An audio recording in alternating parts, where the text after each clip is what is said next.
드디어 이 다윗이 이 남유다와 북이스라엘을 통합하는 왕이 되는 거예요.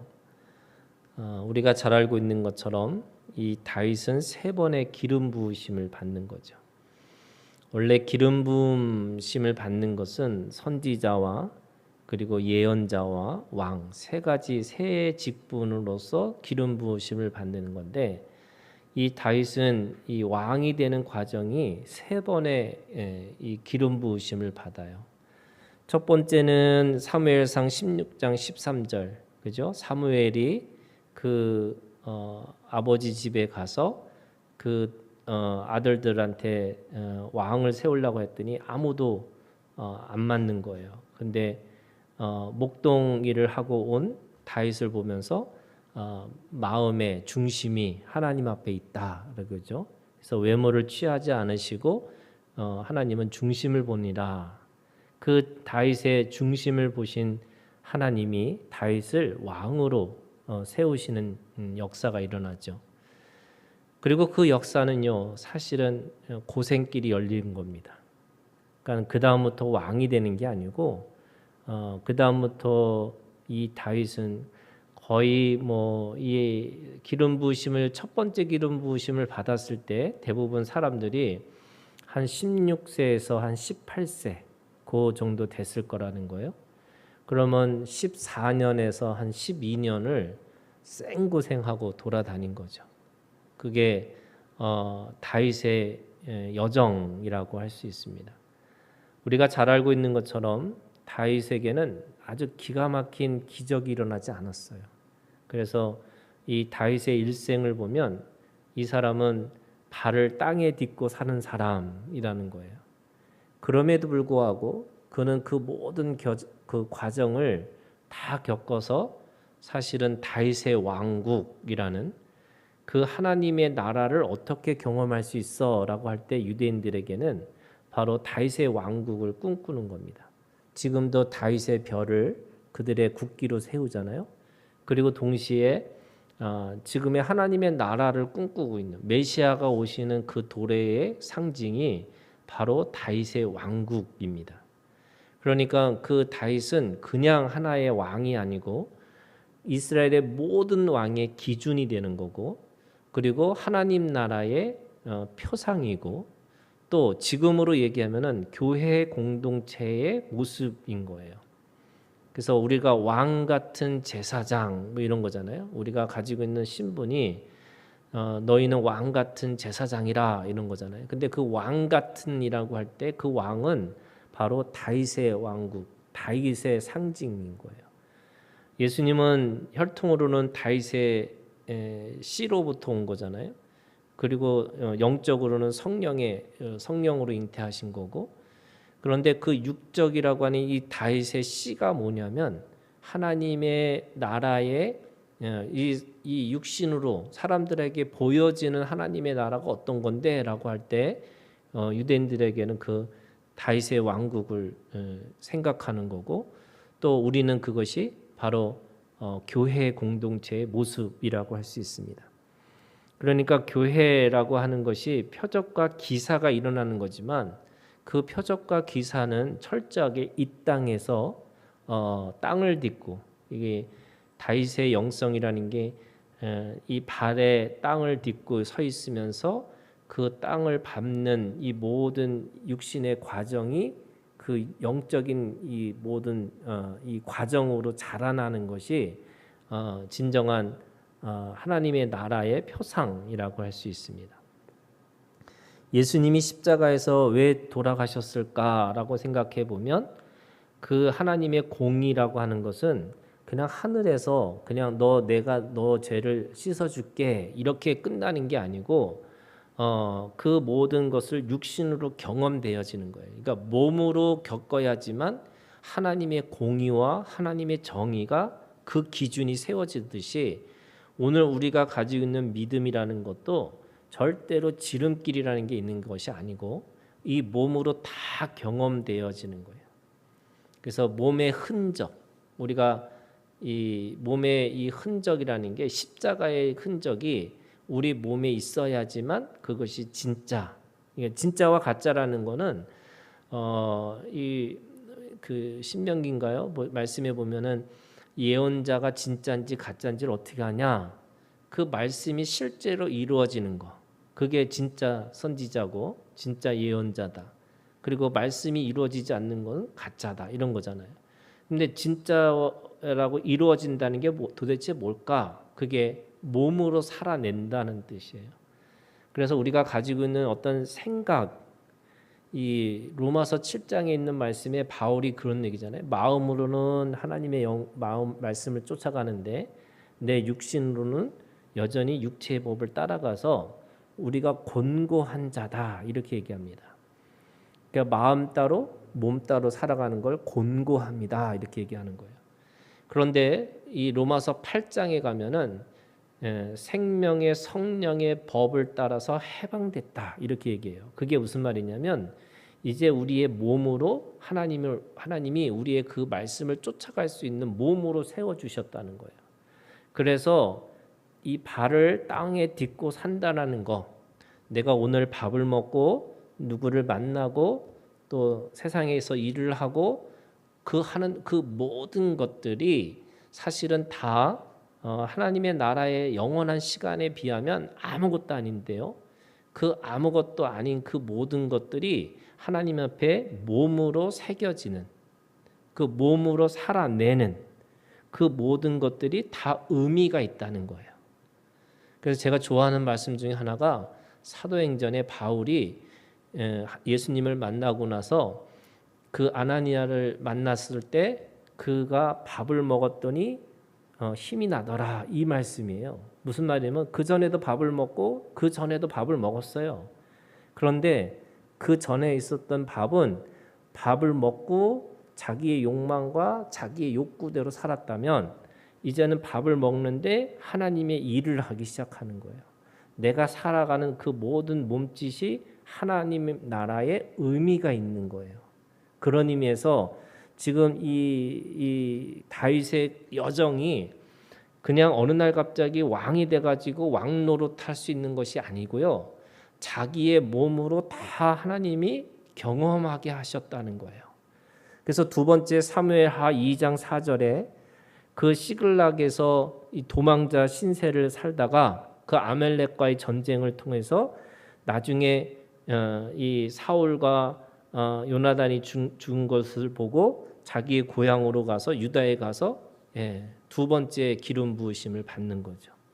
오늘 말씀에 보면은 그 유다의 헤브론에서 7년 6개월 동안 유다를 다스렸다 이렇게 얘기합니다.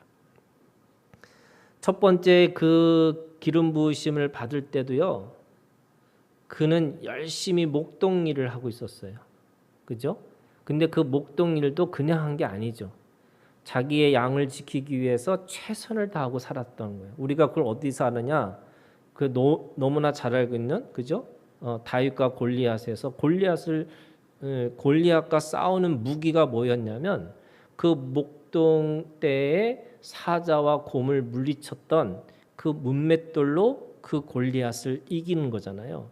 무슨 말이냐면 이 다윗은 마음의 중심이라는 게 뭐냐면 내가 어떤 꿈을 꾸고서 어느 순간에 그때부터 내가 좋은 일을 해야지 이런 게 아니고요. 자기의 삶에 대해서 충성스럽게 성실하게 그 일을 감당하고 살았다는 거예요. 그때 하나님이 그를 높이시니까 그때 그 일을 통해서 하나님이 그걸 통해서 일을 하기 시작하시는 거고 이게 이제 그런 거예요, 여러분. 우리가 이 다윗의 영성은요 그런 의미에서 굉장히 중요한 겁니다. 왜냐하면 어느 날 갑자기 확 해갖고 왕이 됐던 사람이 아니라 이 12년에서 14년 동안의 이 모든 이 고난의 과정을 통해서 진정한 왕 노릇하는 거고 그냥 왕 노릇하는 것도 아니고 지금도 유다를 다스리면서 왕의 연습을 통해서 진정한 전체의 통합의 이 이스라엘을 다스리는 왕으로 등극하는 거예요. 그게 오늘 사무엘하 5장 3절에 있는 말씀이죠. 아브넬이 죽고 이스보셋이 죽고 그 장례를 치러주면서 이제는 이 오늘 말씀에 이렇게 시작하는 겁니다.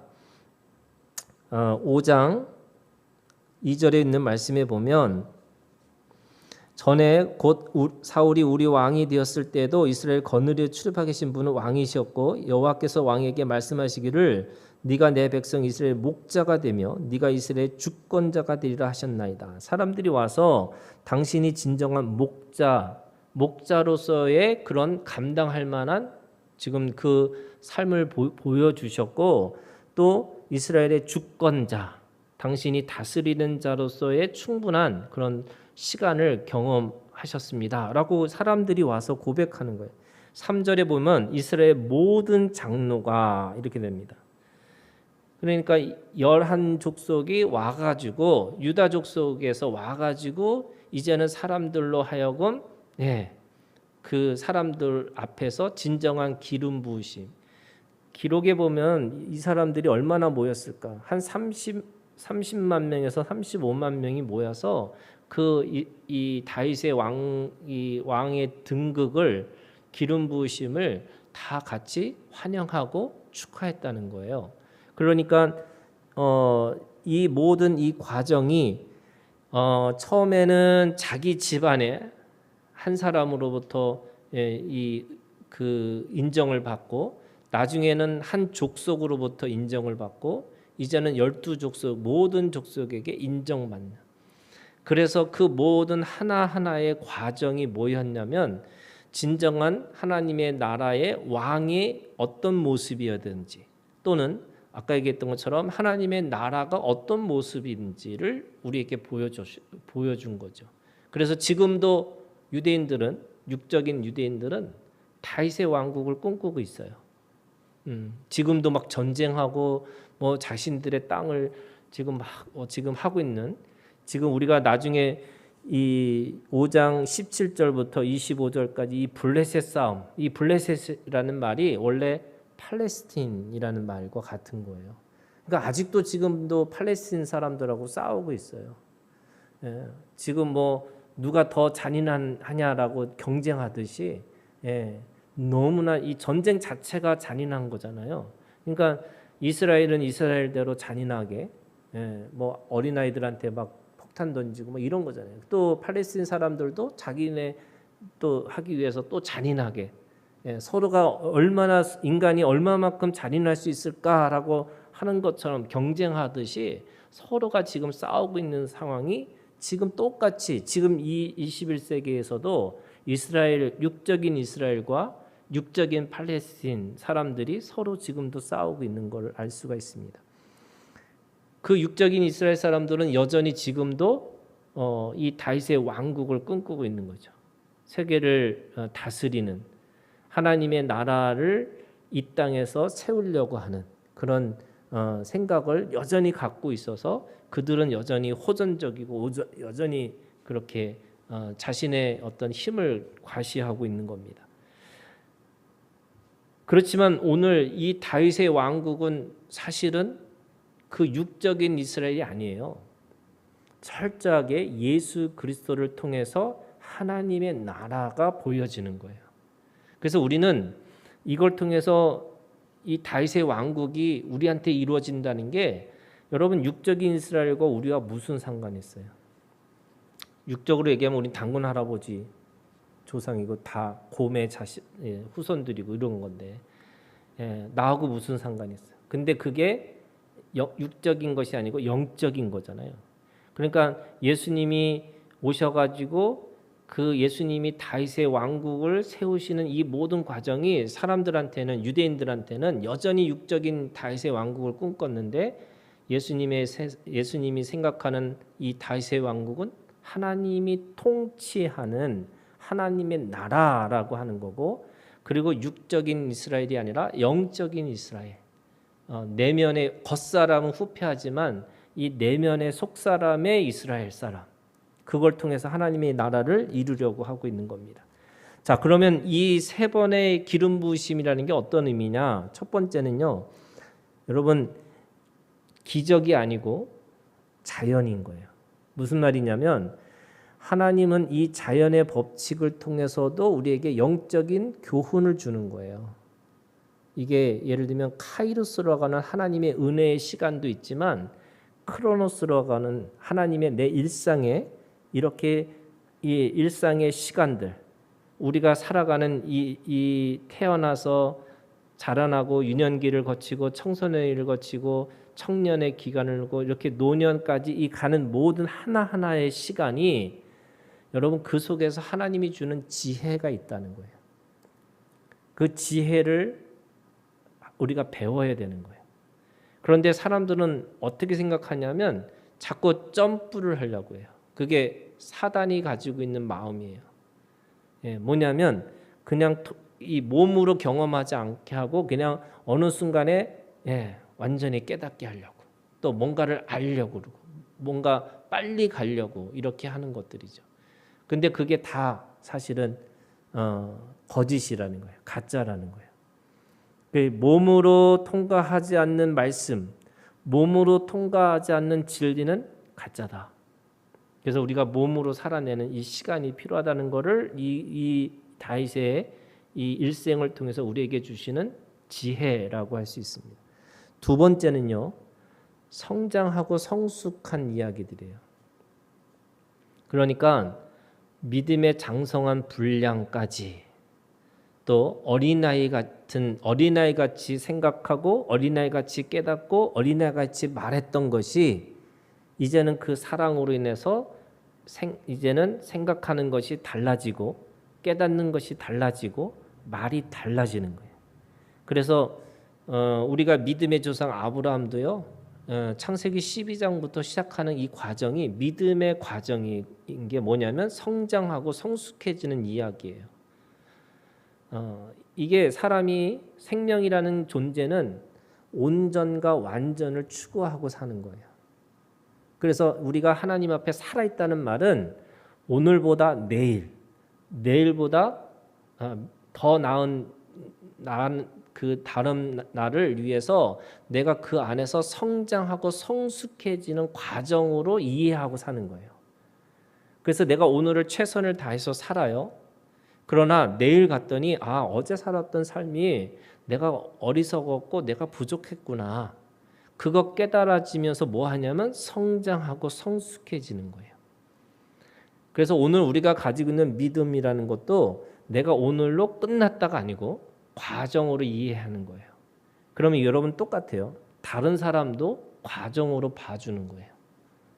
내가 하나님 안에서 과정에 있다면 다른 사람들도 과정에 그것으로 이해해 줘야 되는 거예요.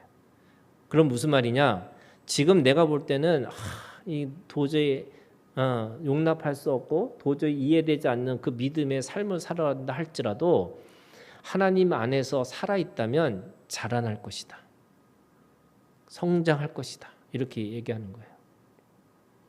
제가 미국에 있을 때 제가 다녔던 교회 목사님이 너무나 황당하신 분이었어요. 어떤 분이냐면 갑자기 막 찬양을 부르시다가 전생에 이 찬양이 나랑 무슨 뭐가 있는 것 같다고.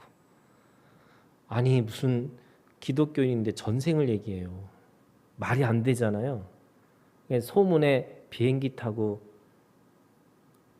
안수받고 내려올 때 이렇게 목사가 됐다는 소문이 있을 정도로 배우지를 못하시는 분이에요.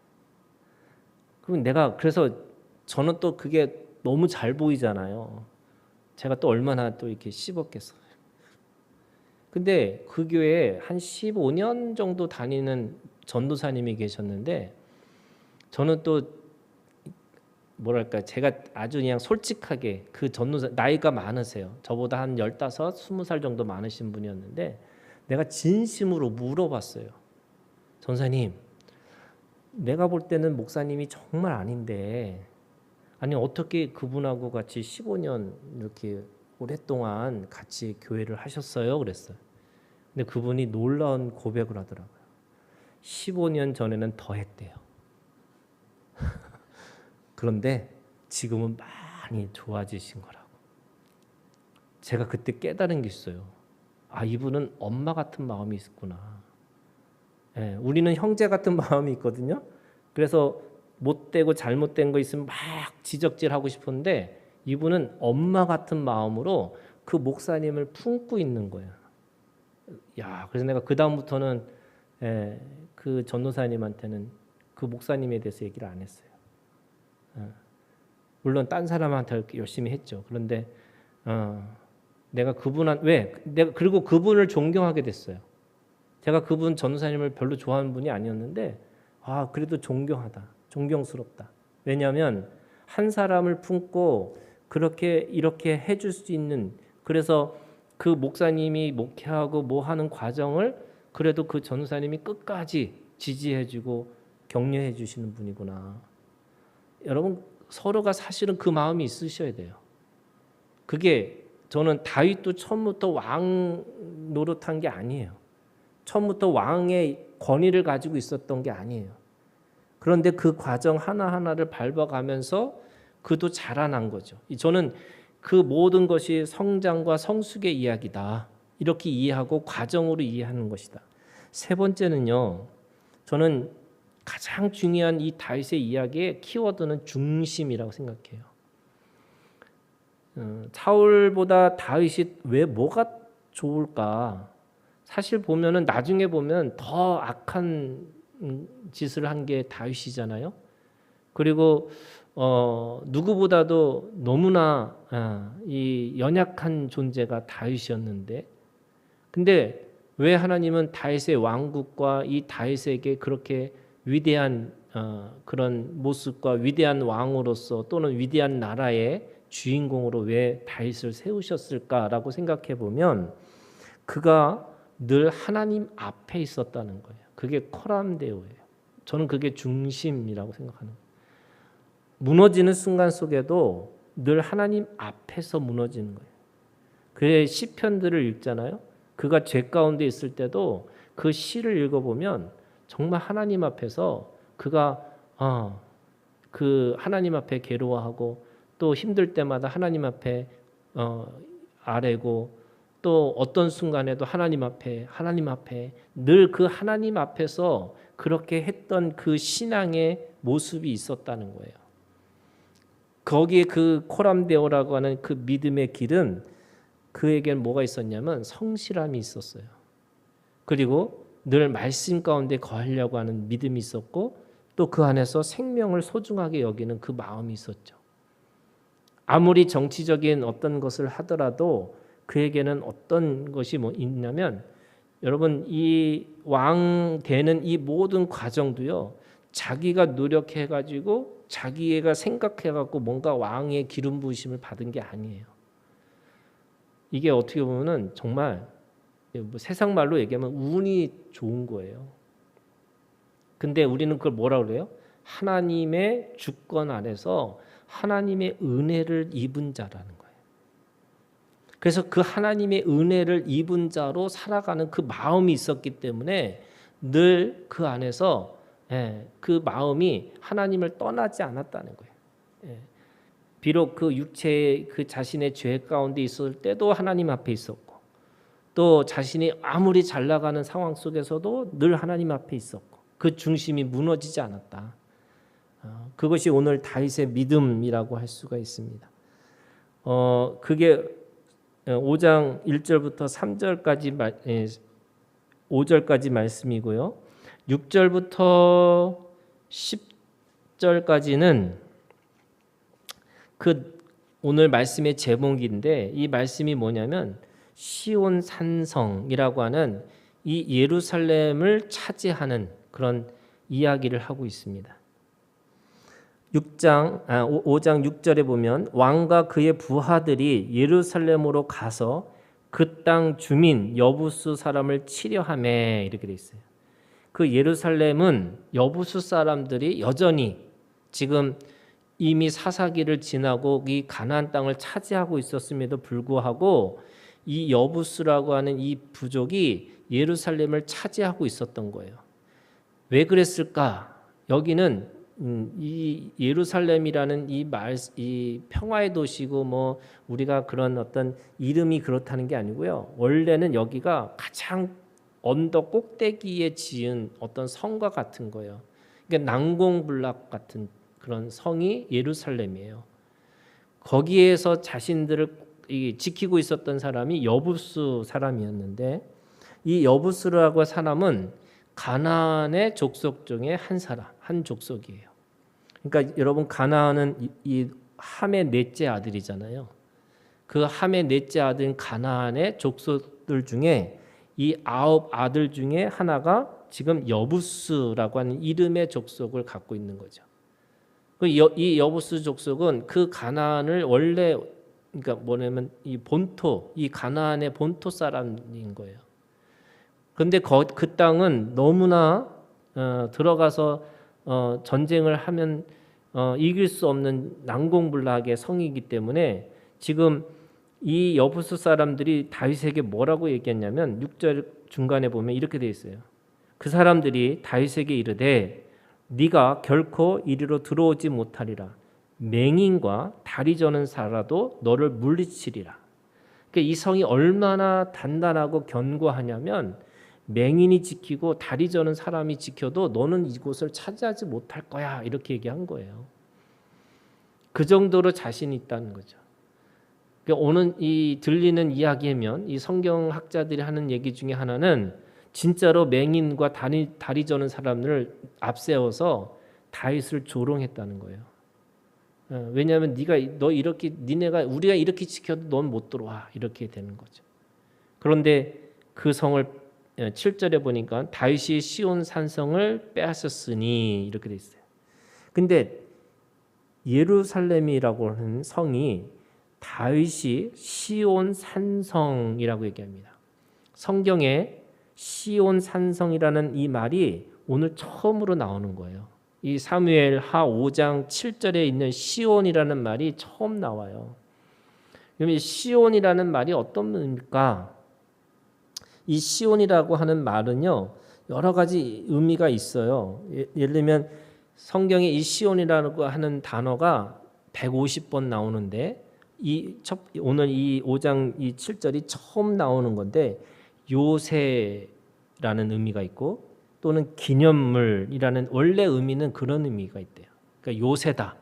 누구도 쳐들어올 수 없는 요새 같은 뭐 그런 의미가 있고 또는 사람들한테 뭔가 이렇게 기념할 수 있는 기념물 이런 뜻의 의미가 있는데 원래 의미는 이게 단순하게 지리적 개념 그러니까 예루살렘의 성을 시온성 누구도 쳐들어올 수 없는 난공불락의 성이라고 하는 의미로 썼지만 나중에는 이 의미가 점점 커져갖고 신학적이고 영적인 의미로 쓰여졌어요. 이 시혼이라는 말이 그럼 이 시온이라는 말이 뭐냐면 다윗의 것 또는 하나님의 것 또는 하나님의 집이라는 뜻의 의미가 있어요. 그러면 그걸 조금 더 들어가면 하나님의 영광과 하나님의 임재가 있는 곳 이게 예루살렘이에요. 이게 시온이라는 의미예요. 그러니까 하나님의 영광, 하나님의 임재 이게 나중에 어디로 가요?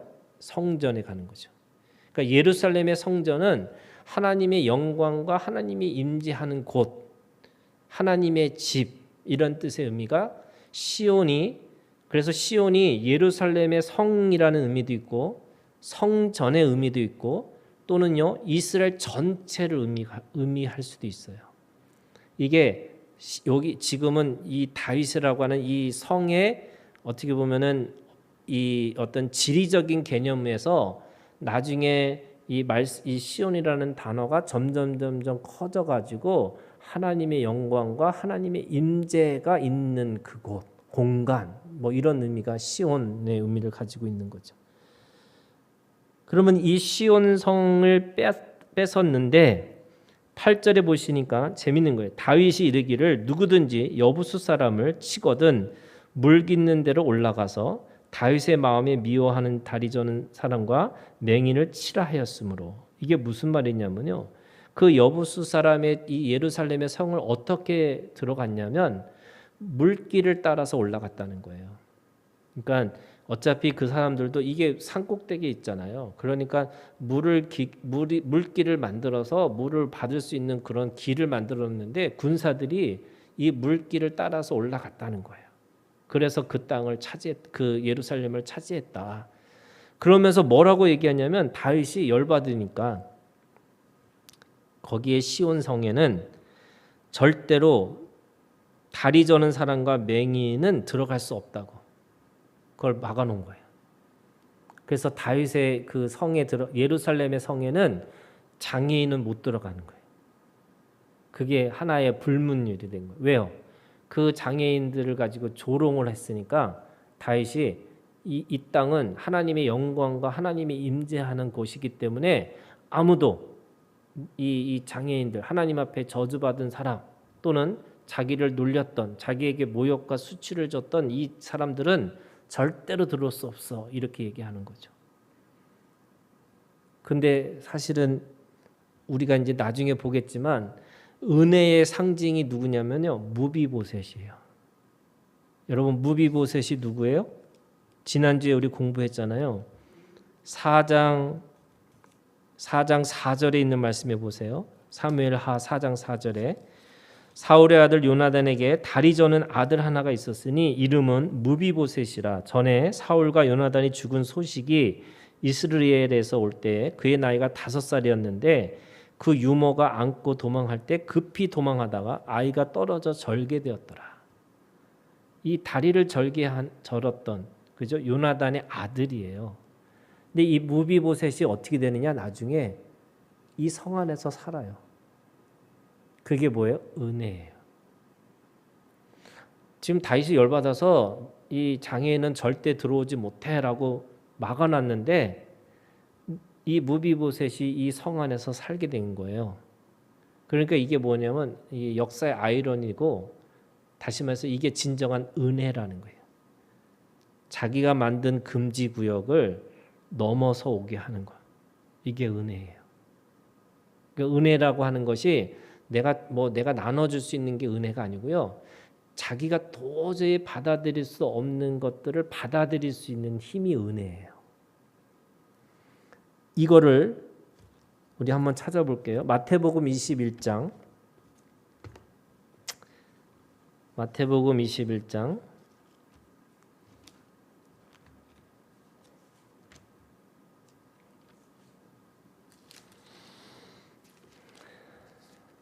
(21장) 14절 다 같이 읽을게요. 시작. 맹인과 저는 자들이 성전에서 예수께 나오매 고쳐 주시니. 이렇게 돼 있어요. 성전에서 예수께 나오매. 성전이 원래 장애인들이 들어갈 수 없는 곳이에요. 근데 예수님이 오셔서 그들을 고쳐 주시는 역사가 일어나요. 그러니까 똑같아요. 맹인과 저는 자들이. 그래서 예수님은 또 다른 다윗이에요. 하나님의 왕으로 오신 예수님은 그들이 기다리고 있었던 두 번째 다윗의 왕국의 왕이셨어요. 그래서 그 다윗이 약속했던 그 약속을 풀어버리시는 거고, 그래서 누구든지 은혜 가운데 들어오게 하셨다는 거예요. 그게 지금 이 다윗성 시온성에 주시는 하나님의 약속인 거예요. 그 약속이 뭐냐면 하나님의 영광과 그 임재는 누구든지 들어올 수 있는 자들이 된 거예요. 원래 난공불락이 뭐예요? 누구도 들어올 수 없다는 거예요. 아무나 들어올 수 없어요. 그런데 이제는 시온성이 누구나 들어오게끔 만들어 주신 거예요. 그게 하나님의 영광과 하나님의 임재라는 게 이런 거예요. 특별한 사람들한테 주어지는 특별한 것이 아니라는 거예요.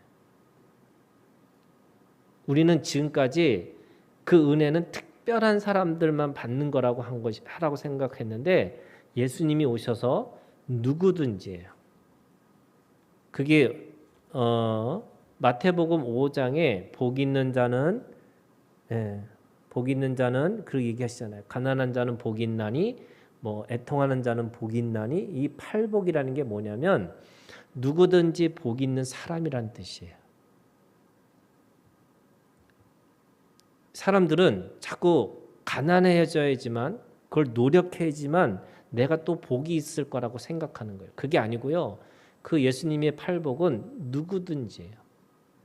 그래서 너희들이 저주받았다고 생각하는 그 가난한 자도 복이 있어. 하나님의 나라가 저희 것이야. 애통하는 자, 하나님 앞에 고난당한다고 생각하고 환난당한다고 생각해서 죄 가운데 있을 거라고 생각하는 그 애통하는 자도 복 있는 사람이야.